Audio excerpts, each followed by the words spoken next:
Hello সবাইকে, আসসালামু আলাইকুম। আজকে আমরা শিখব হেক্সাডেসিমেলের যোগ এবং বিয়োগ।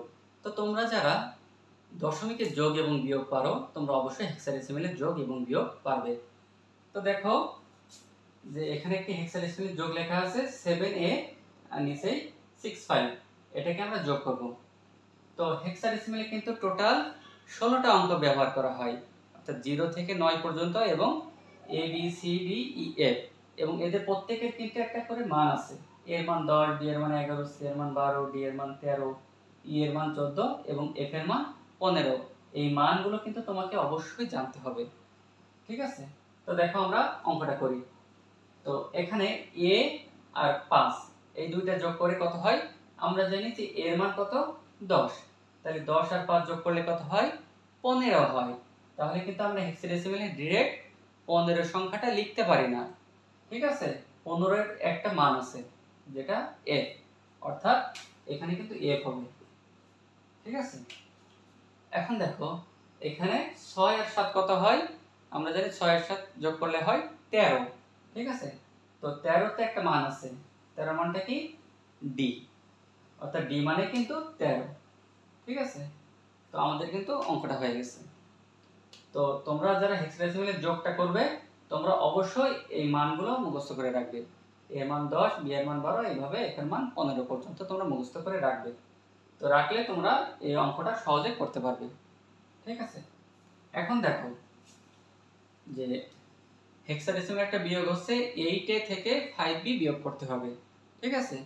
তো আমরা জানি যে উপরে ছোট সংখ্যা, নিচে যদি বড় সংখ্যা থাকে, তাহলে সেই ছোট সংখ্যার সাথে কিন্তু যে সংখ্যা পদ্ধতিতে আমরা বিয়োগ করব, সেই সংখ্যা পদ্ধতির বেস যে সাপোর্ট দেয় বা যোগ করতে হয়, সেটা দশমিকের বেলায় কিন্তু আমরা করতাম।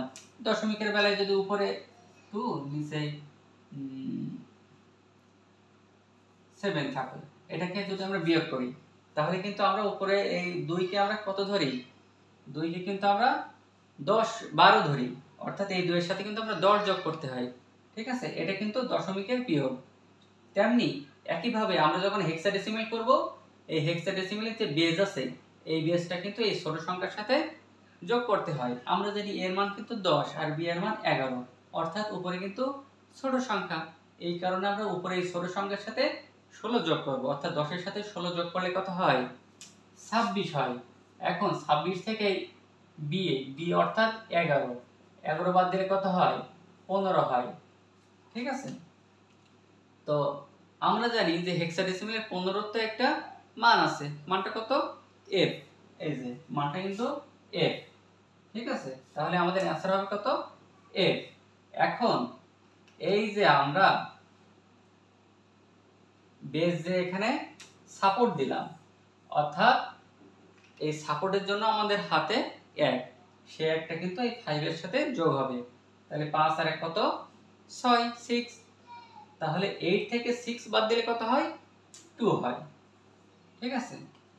তো এটাই কিন্তু আমাদের অ্যানসার। খুবই সহজ। তোমরা যদি দশমিকের যোগ এবং বিয়োগটা ভালো করে পারো নিয়ম সহকারে, তাহলে তোমরা বাইনারি, অক্টাল এবং হেক্সাডেসিমেলের যোগ বিয়োগ খুব সহজে পেরে যাবে।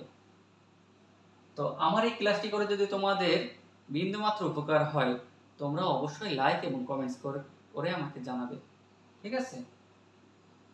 আর তোমাদের যদি কোনো রকম অসুবিধা হয়, তোমরা অবশ্যই কমেন্টসে আমাকে জানাবে যে ভাইয়া, আমরা হেক্সাডেসিমেল কিংবা অক্টাল কিংবা বাইনারির যে অঙ্কে তোমাদের সমস্যা আছে, ওই অঙ্কটা যদি আমাকে কমেন্টসে জানাও, তাহলে আমি পরবর্তীতে ওই অঙ্কটার ভিডিও করে তোমাদেরকে উপহার দেওয়ার চেষ্টা করব। তো আজকের ক্লাসটি এই পর্যন্ত। সবাই ভালো থাকো, সুস্থ থাকো। আল্লাহ হাফেজ।